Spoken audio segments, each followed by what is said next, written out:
안녕하세요. 혼자 공부하는 자바스크립트 37강입니다. 오늘 강의에서는 6-2절의 뒷부분에 있는 외부 스크립트 파일 읽어드리기와 함께 로우대시라는 라이브러리를 살펴보면서 라이브러리를 활용하는 기본적인 방법에 대해서 살펴보도록 하겠습니다. 우리가 이제 이 다음 장인 7장부터 본격적으로 크롬 콘솔에서 간단하게 자바스크립트 문법을 알아보는 것이 아니라 크롬 웹페이지 위에서 무언가를 출력을 해보거나 만들어 보는 작업을 진행을 할 것입니다. 그래서 이번 강의부터 6장의 마지막 부분까지 자바스크립트의 기본적인 문법을 빠르게 정리하는 부분이라고 생각을 해주시면 좋겠습니다. 그래서 강의가 약간 주제가 난잡하게 진행될 수 있는데요. 그냥 그러한 것이 있구나 라는 식으로 눈도장을 찍는 형태로 빠르게 파악을 해주시면서 다음 장으로 넘어가 주시면 좋을 거라고 생각을 합니다. 그럼 본격적으로 외부 자바스크립트 파일을 읽어드리는 방법을 알아보도록 하겠습니다. 우리가 개발을 하게 되면 나 혼자 개발을 하는 경우도 있지만 다른 사람들과 함께 개발을 하게 되는 경우가 훨씬 더 많습니다. 또한 나 혼자 개발을 한다고 하더라도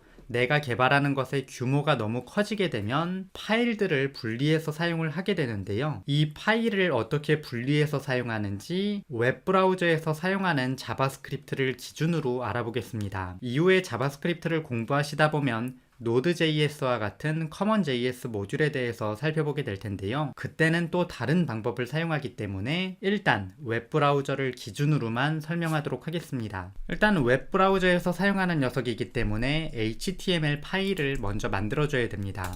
그래서 간단하게 특정한 폴더를 만들어 주시고 이 안에다가 a.html이라는 이름으로 파일을 만들어 주도록 하겠습니다. 이어서 파일을 하나 더 만들고 내부에다가 b.js라는 이름을 붙여 주도록 하겠습니다. 이렇게 파일을 만들게 되면 현재 같은 폴더 안에 a.html과 b.js라는 파일이 공존하게 됩니다. 웹브라우저에서 작동하는 자바스크립트의 경우에는 웹페이지가 중심이 되기 때문에 HTML 파일에서 오른쪽에 있는 자바스크립트 파일을 읽어들여서 사용을 해야 됩니다. 우리가 기존에는 HTML 파일 위에서 스크립트 태그를 만들고 내부에다가 어떠한 코드를 넣는다고 했었는데요. 외부 자바스크립트 파일을 읽을 때는 이 스크립트 태그 내부에 내용을 따로 넣지 않고 여기에다가 소스 속성을 넣어서 자바스크립트 파일의 경로를 입력을 해주시면 됩니다. 그래서 이러한 식으로 코드를 작성을 해주시게 되면 오른쪽에 있는 자바스크립트 파일을 읽어와서 이 내부에다가 그 내용을 삽입하게 됩니다. 그래서 간단하게 이 내부에서 경고창 같은 것을 활용을 해서 경고를 출력을 하게 되면 코드를 실행을 했을 때 지금 화면처럼 경고창의 내용이 출력되는 것을 볼 수 있습니다.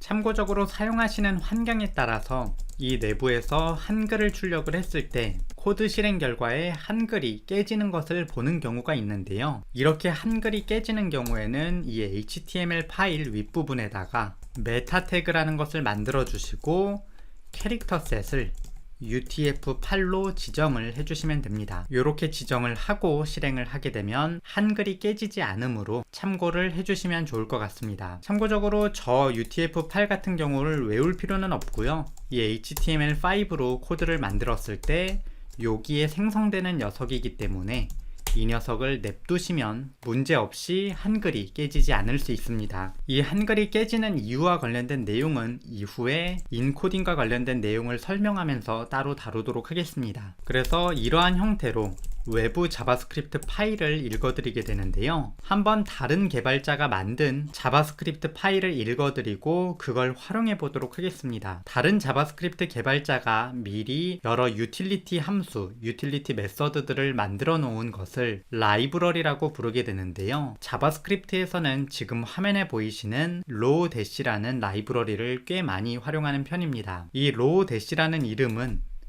요게 대시인데 낮은 대시, 요 로우 대시 언더스코어를 의미를 합니다. 이전에 underscore.js라는 라이브러리로 이걸 알고 계신 분도 있을 텐데요.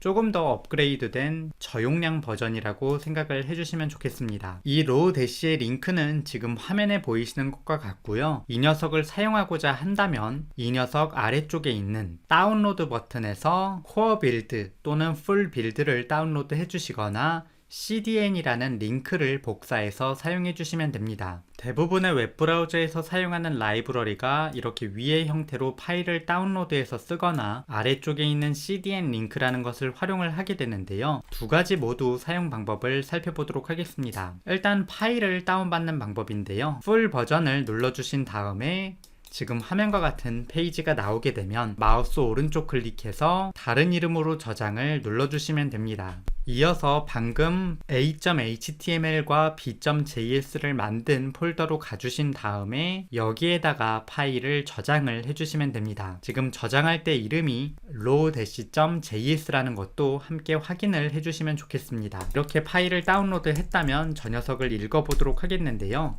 HTML 코드를 작성을 해주시고 스크립트 태그에서 저 raw-라는 녀석을 읽어드립니다. 이어서 간단하게 스크립트 태그를 하나 더 만들어서 우리가 코드를 입력을 해보도록 하겠습니다. 근데 입력을 해보기 전에 CDN 링크를 사용하는 방법도 알아보도록 하겠습니다. CDN 링크라는 것을 살펴보시게 되면 지금 화면처럼 다른 페이지로 넘어가게 되는데요. 이곳을 보게 되면 raw-min.js라는 녀석 오른쪽에 복사할 수 있는 항목이 있습니다. 이 녀석을 눌러주시게 되면 copy URL이라는 것이 있는데요. 이걸 활용을 해서 링크를 복사해 주시면 됩니다. 이 복사한 링크를 스크립트 태그의 소스 속성에 넣어주시면 raw-라는 라이브러리를 읽어드리게 됩니다. 두 가지 방법 중에 아무 것이나 사용해 주시면 되는데요. 강의에서는 CDN을 활용을 해서 진행을 해보도록 하겠습니다. 참고적으로 CDN 링크가 무엇인지는 책의 182페이지를 보시게 되면 간단한 설명이 나옵니다. 그래서 콘텐츠 전송 네트워크이다. raw-min.js에서 min이라는 것은 무엇을 의미하는가도 간단하게 설명이 나와 있으므로 이것을 읽어주시면서 내용을 참고해 주시면 좋을 거라고 생각을 합니다. 어쨌거나 이러한 식으로 raw-라는 라이브러리를 읽어드리게 되면 다른 사람이 만들어 놓은 자바스크립트 코드를 활용을 할 수 있게 됩니다. 일반적으로 라이브러리는 라이브러리를 제공하는 페이지의 도큐멘테이션, 문서를 읽고 그 사용 방법을 이해를 하게 되는데요. 이 raw-라는 라이브러리 같은 경우에는 기존의 자바스크립트가 제공해주지 않는 여러가지 유틸리티 함수들을 쉽게 활용할 수 있게 해주는 녀석입니다. 예를 들어서 기존의 자바스크립트에서는 정렬을 하는 코드가 굉장히 어려운데요. raw- 라이브러리를 사용하게 되면 정렬을 굉장히 쉽게 할 수 있습니다. 강의를 진행을 할 때는 이 자바스크립트 코드만 볼 수 있게 그냥 최소한의 코드로 지금 화면처럼 코드를 입력을 해서 진행을 해보도록 하겠습니다. 정렬이라는 녀석은 sortby라는 이름으로 제공이 되는데요. sortby를 살펴보시게 되면 지금 화면처럼 사용한다고 나와 있습니다. 언더스코어 점을 찍고 sortby를 입력을 하고 첫 번째 매개 변수의 collection, 두 번째 매개 변수의 iterates라는 것을 입력을 하면 된다라고 하는데요. 아래쪽을 보시게 되면 코드로 사용 방법이 굉장히 자세하게 나와 있습니다. 그래서 이 녀석을 한번 사용해 보도록 하겠습니다. 일단 간단하게 책과 같이 객체와 리스트가 조합된 지금 화면과 같은 녀석을 사용을 해보도록 할 텐데요. 이 코드 같은 경우에는 name과 price, publisher라는 속성을 가진 객체들이 여러 개 배열에 저장되어 있는 형태입니다. 이 녀석을 정렬을 하기 위해서 외부 라이브러리의 도움 없이 정렬을 한다면 코드가 진짜 말도 안 되게 긴데요. 저 raw-라는 라이브러리를 사용을 하게 되면 underscore.sortby를 활용을 해서 첫 번째 매개 변수에다가 컬렉션의 이름, 두 번째 매개 변수에다가 정렬하고 싶은 방식을 배열로 입력을 해주시면 됩니다. 예를 들어서 가격으로 정렬을 하고 싶다 하면 지금 화면처럼 price라는 것을 입력을 해주시면 됩니다. 이렇게 입력을 하면 새로운 배열이 밖으로 튀어나오게 되는데요. 이 녀석을 한번 출력을 해보도록 하겠습니다. 참고적으로 이 코드에서 대체 이 언더스코어 점이라는 코드가 뭐냐라고 궁금하실 수 있는데요. 자바스크립트에서는 식별자로 사용할 수 있는 특수 기어로 $기호와 언더스코어 기호가 있습니다. 그래서 그냥 식별자일 뿐이고요.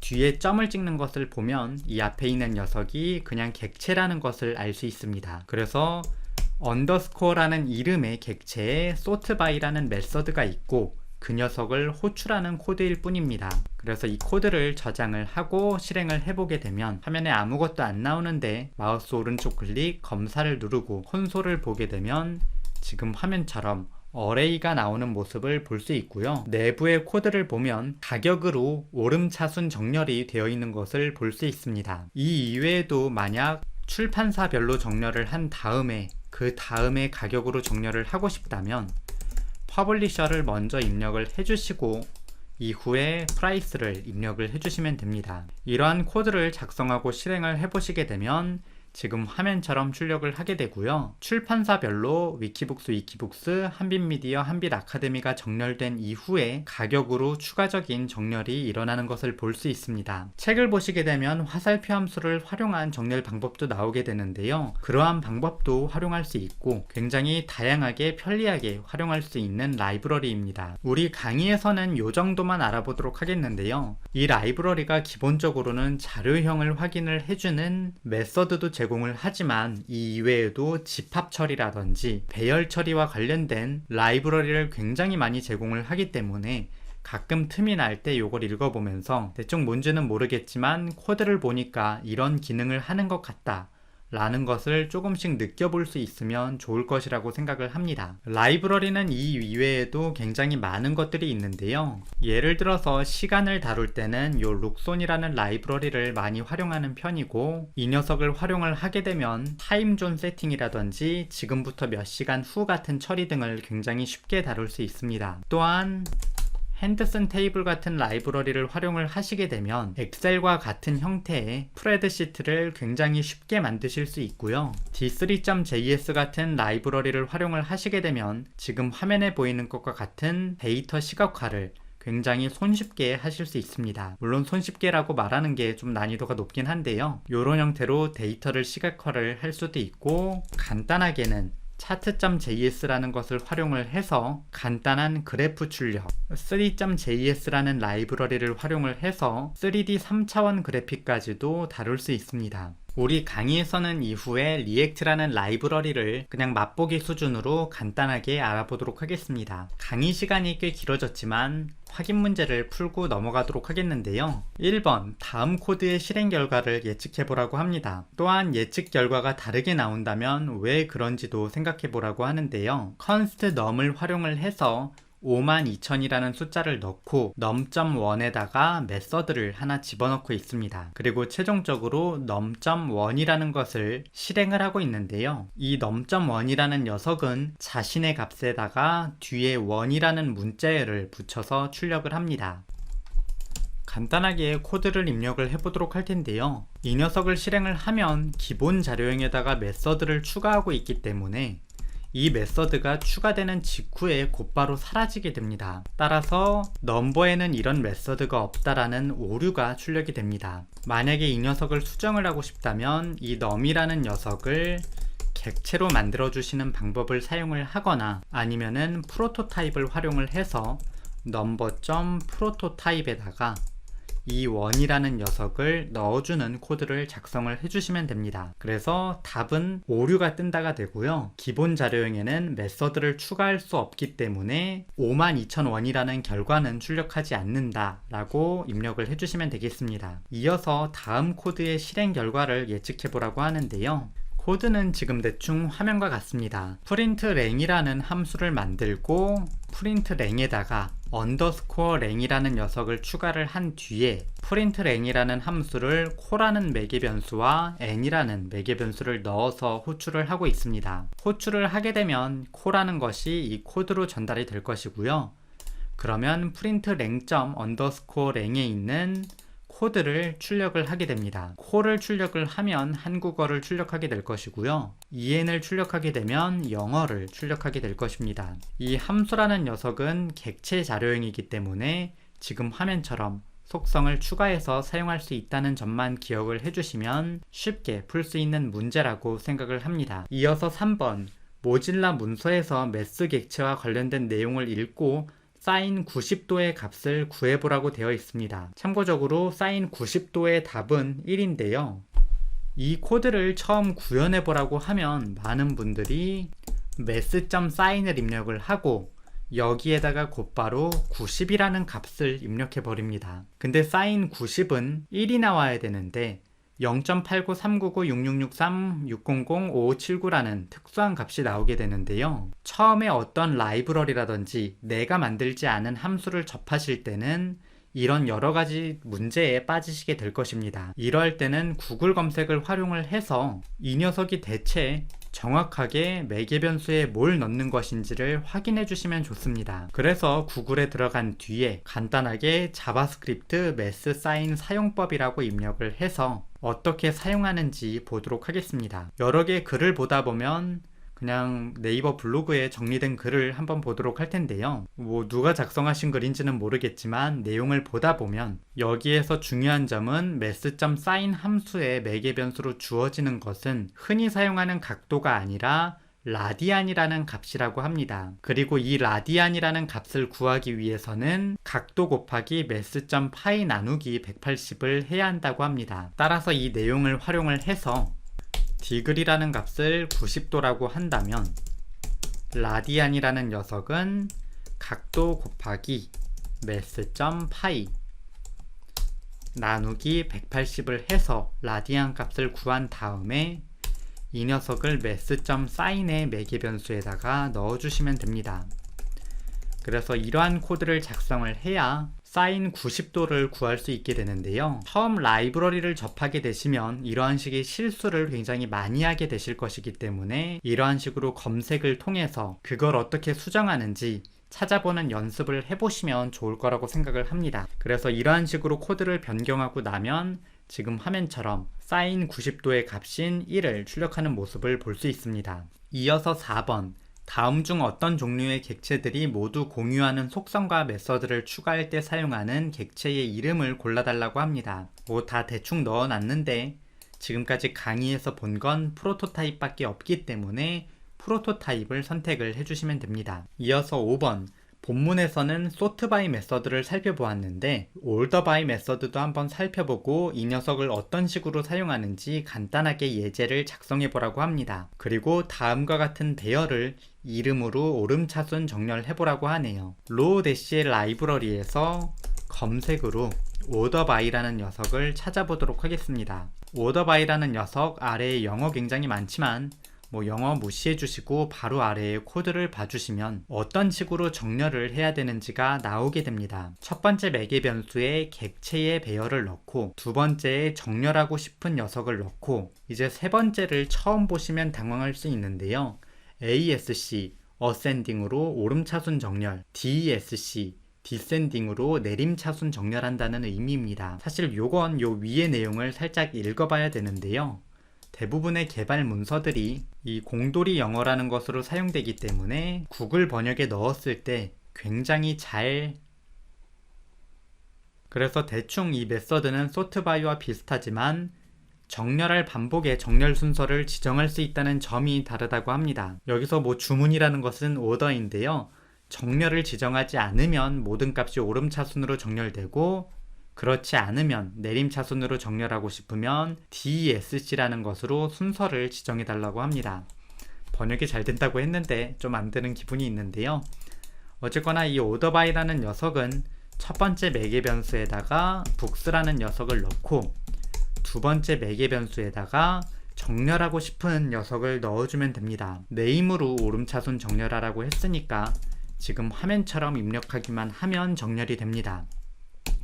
오름차순이라는 것을 명확하게 지정하고 싶다면 지금 화면처럼 ASC를 입력을 해주면 됩니다. 그래서 이러한 코드를 상콤하게 저장하고 실행해 주시게 되면 크롬 콘솔을 보았을 때 정렬이 되어서 출력되는 모습을 볼 수 있습니다. 그래서 이러한 식으로 코드를 작성을 해주시면 5번 문제도 해결이 됩니다. 오늘 강의를 보고 이거 대체 어쩌라는 것인지 라고 생각하실 수 있는데요.